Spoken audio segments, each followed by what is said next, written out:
రోమీలు 6:14, Romans 6:14. మీరు కృపకే గాని ధర్మశాస్త్రమునకు లోనైన వారు కారు గనుక పాపము మీ మీద ప్రభుత్వం చేయదు. ఓకే, అంటే ఇందాక నుంచి మనం ఏమి నేర్చుకున్నాము? మనలో ఉండే పరిశుద్ధాత్మ కార్యాన్ని బయటికి రానివ్వకుండా సైతానుడు ఏం చేస్తాడు? ఇక్కడ బిలాము బలాక్ ఏం చేయించాడు? డైవర్షన్ అనండి. ఇప్పుడు ఈ సాయంకాల ధ్యానం ఏం చేస్తుందో తెలుసా? పగల నుంచి మధ్యాహ్నం వరకు ఉండే ఫోకస్ మధ్యాహ్నం పోయి నువ్వు పడుకుని పోతావు. ఇది సాయంకాలం కూడా ఫోకస్గా ఉండి 24 గంటలు ఫోకస్గా ఉండే జీవితాన్ని నీకు ఇస్తుంది. 20, 30, 40, 50 సంవత్సరాలు పట్టే వాగ్దానము చాలా త్వరగా నెరవేరిపోతుంది నీ జీవితంలో. This increases focus. Devil will attack your focus. The devil want to divert you with the lust of money, the beauty of women, the lust of power, అధికారం, జీవపు డంబం, డైవర్షన్. దేవుడు అంతకంటే ఎక్కువ ఇస్తాడు. సొలొమోను కంటే గొప్పని చేద్దాం అనుకుంటున్నాడు దేవుడు నిన్ను. కానీ దేని మీద కడతాడు? బండ మీద, వాక్యం మీద. యోబు 4 తరాలు తూర్పు దిక్కి ఒక చోటకి ధనికుడుగా ఉన్నాడా? ప్రపంచానికి ధనికుడుగా ఉన్నాడా? You see how and he got blessed. So God will give you favour, good name. Now sin shall not have dominion over you, for you are not under the law but under grace. మీరు కృపకే గాని ధర్మశాస్త్రమునకు లోనైన వారు car గనక పాపము మీ మీద ప్రభుత్వము చేయదు. ఎందుకంటే ధర్మశాస్త్రం యొక్క బంధకముల నుండి మనల్ని ఎవరు విడిపించారు? సిలువ మరణము. Christ has redeemed us from the law. అయితే మరి ఇప్పుడు దానివల్ల పాపము మన మీద ప్రభుత్వము చేయదంట. Right, let me introduce you the power of grace. దీన్ని ఏమనుకుంటారు? ఇలా చెప్తే పాపం చేసేస్తారేమో, ఇంకా భ్రష్టులు అయిపోతారేమో అని సాధారణంగా ఖండించే వాటిని ఎత్తుక్కుంటూ ఉంటారు. బైబిల్లో ఉంటాయి. దేవుడు ఖండిస్తాడు, అందరూ ఖండిస్తారు. తప్పే. Nobody will encourage it. భూమి మీద కొంచెం మైండ్ ఉన్న వాళ్ళు ఎవరు చేయరా పని. అయితే ఎందుకు ఇలా రాశాడు? ఓకే, కానీ ధర్మశాస్త్రమునకు లోనైన వారు కారు గనక పాపం మీ మీద ప్రభుత్వం చేయదు. ఇది ఎవరికి? ఇది రక్షింపబడిన విశ్వాసికి, యేసుని హృదయపూర్వకంగా నమ్మి పరిశుద్ధాత్మను పొందినటువంటి విశ్వాసికి. This is for a serious believers. అందరికీ సిలువ వెరితనము, కానీ విశ్వాసికంటే అది దేవుని యొక్క శక్తి. That's power. Cross is a power. ఒకసారి యేసుని నమ్మిన తర్వాత ఎందుకు ఈ వచనం చెప్తున్నాను అంటే, గలతీలు 3. అబ్రహాము దేవుని నమ్మెను, అది అతనికి నీతిగా ఎంచబడి. రాజు చంపేస్తాడని భయాన్ని జయించిన తర్వాత నమ్మాడా? ముందే నమ్మాడు. ఇక దేవుడిని నన్ను ఆశీర్వదించండి హగర్తో పొరపాటు చేసిన తర్వాత నమ్మాడా? ముందే నమ్మాడా? కానీ ఈ యాత్ర అంతట్లో అబ్రహాముని ఎలా చూశాడు? నీతిమంతుడిగా చూశాడు. ఈ మధ్యలో నువ్వు ఏదైనా ప్రార్థన చేస్తే, పొరపాటు చేసిన తర్వాత ప్రార్థన చేస్తే, నేను నీతిమంతుడు ప్రార్థనగానే చూస్తాడు నీ ప్రార్థన. నువ్వు ఏదైనా పొరపాటు చేసిన తర్వాత నువ్వు ప్రార్థించలేవు. చూడండి, మీ బ్రదర్స్ ఇద్దరికి దెబ్బలాట్లు అయిన తర్వాత అతని పెన్ను, అతని బట్టలు అడగలేవు. అలాగే మీరు కూడా దేవుడు అలగడేమో అనుకుంటారు. నో, ఈ గ్యాప్లో చాలా బెనిఫిట్స్ కోల్పోతున్నారు మీరు. ఈ సంవత్సరం అబ్రహాం ఆశీర్వాదం పొందుకొందురుగాక. You can claim it and receive it. ఎన్ని రంగాలు అబ్రహాం ఆశీర్వదించబడ్డాడు? అన్ని రంగాల్లో.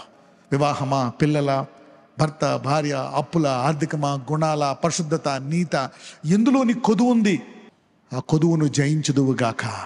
God is seeing you the same. You need to understand the system. చదువు. కాబట్టి విశ్వాస సంబంధులే అబ్రహాము కుమారులని మీరు తెలుసుకొనడు. దేవుడు విశ్వాస మూలముగా అన్యజనులను నీతిమంతులుగా తీర్చునని లేఖనము ముందుగా చూచి, నీయందు అన్యజనులందరూ ఆశీర్వదింపబడుదురు అని అబ్రహామునకు సువార్తను ముందుగా ప్రకటించను. అబ్రహామా, నువ్వు ముందు ఆశీర్వాదం పొందుకుంటే నీ ద్వారా భూలోకం అంతా బ్లెస్ అవుతుంది. కానీ సైతానుడు నీకే రాకుండా చేస్తే లోకం ఎలా బ్లెస్ అవుతుంది? సంగమా, దేవుడు నువ్వు బ్లెస్ అయితే ఇక్కడే నువ్వు గిలగిల కొట్టుకుంటుంటే ఎలాగా?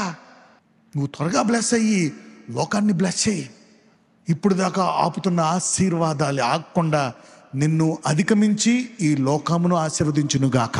నువ్వు బ్లెస్ అవ్వాలి, నీ బంధువులు బ్లెస్ అవ్వాలి, మీ అత్త, మామ, అల్లుడు అందరూ త్వరగా బ్లెస్ అవ్వాలి. ఎప్పుడు బ్లెస్ అవుతావు? ధర్మశాస్త్ర క్రియలకి పోతావు. అక్కడ మోయాబు స్త్రీ ఎప్పుడు డైవర్ట్ చేస్తే ఇక్కడ ధర్మశాస్త్రం ఎప్పుడు డైవర్ట్ చేస్తుంది అపవాది. ఎంతమందికి అర్థమైంది? You see that now. You thinking నేను వర్ది కాదు, ఇంకా టైం, ఇంకా ఏదో చేయాలనుకుంటున్నావు. No, just demand your time to receive the blessing has come. మీరు ఊహించని ఆశీర్వాదాలు దేవుడు మిమ్మల్ని నింపుతాడు. మీ బలహీనతలను జయించి తీరుతారు. You will overtake. ఈ తాత ముత్తాతల నుంచి ఉండేటువంటి శోధనలను, కోపాలని, మోహాలని, అవునా, పీనస్తనాల్ని, షుగర్లని, బీపీలని, థైరాయిడ్లని, టీబీలను, క్యాన్సర్లను జయించి సమృద్ధి గల జీవముతో జీవించుదురుగాక. శత్రు తలంపులు వేరు. డెవిల్కి ప్లాన్ ఉంటుంది. ఫరో వెంటపడుతున్నాడు, నేను వచ్చేసా, వాళ్ళందరినీ సముద్రం దగ్గర ఇరుక్కుపోయారు, చంపేస్తా. దేవుడికి ఒక ప్లాన్ ఉంది. Devil has a plan. సముద్రాన్ని ఎడగొట్టి నిన్ను ముంచి వాళ్ళని బయట. I'm telling you, they have they plan. ఇప్పటి నుంచి కాదు, ఎప్పుడు భూమి స్టార్ట్ అయినప్పటి నుంచి వాడికి ఉన్నాయి ప్లాన్స్. ఇప్పుడు రావడం గొప్ప. He has plans, master strategies. శత్రువుకి ఆయుధాలు ఉన్నాయి. నీ మీద రూపంపడిన ఆయుధం తయారవుతుంది. నీ మీద రూపింపబడిన ఆయుధము అంటే నీ మీద ఆయుధము తయారవుతుంది. బ్లూ ప్రింట్, ఆయుధం తయారయ్యి అన్నీ ఉండి ఇంకా ఒత్తి అంటించి రిలీజ్ చేయాలి. బటన్ నొక్కాల. ఆ బటనే నొక్కనివ్వడు. ఒకవేళ నొక్కినా అది పేలదు, పుస్ అంటది. You see that now? The devil has a plan, but God has a plan. భయపడతావు, కొంచెం కంగారు పడతావు. Come on, let's continue. ధర్మశాస్త్రము చేత ఎవడును దేవుని ఎదుట నీతిమంతుడని తీర్చబడడు అన్న సంగతి స్పష్టమే. ఏలయనగా నీతిమంతుడు విశ్వాస మూలముగా జీవించును. ధర్మశాస్త్రము విశ్వాస సంబంధమైనది కాదు కానీ దాని విధులను ఆచరించువాడు వాటి వలననే జీవించును. సరే, ధర్మశాస్త్రము దాని వల్ల జీవిస్తే బ్లెస్ అవ్వవు. నువ్వు బ్లెస్ అవ్వవు, లోకం బ్లెస్ అవ్వదు. వాళ్ళకేమో ఏయో వస్తూ ఉంటాయి. కానీ ఇప్పుడు అలా కాదు. నువ్వు బ్లెస్ అయ్యి అందరూ bless అవుతారంట. There will be no more opposition in the coming days if you pray and move forward. Prayer, ప్రార్థన ఉందా లేదా? యూదులందరినీ, హామన్ యూదుల తరాన్ని తీసేద్దామని స్కెచ్ గీశాడు. ఆశ్వరేష్ అలా అనుకున్నాడు. ఏం చేశారు? ఎస్తేరు, మొర్దెకై అందరూ ప్రార్థించారు. చరిత్ర తిరిగి రాకపోయింది. God shifted the season. You see, God can change the seasons. Right, let's read. ధర్మశాస్త్రము విశ్వాస సంబంధమైనది కాదు కానీ దాని విధులను ఆచరించువాడు వాటి వలననే జీవించును.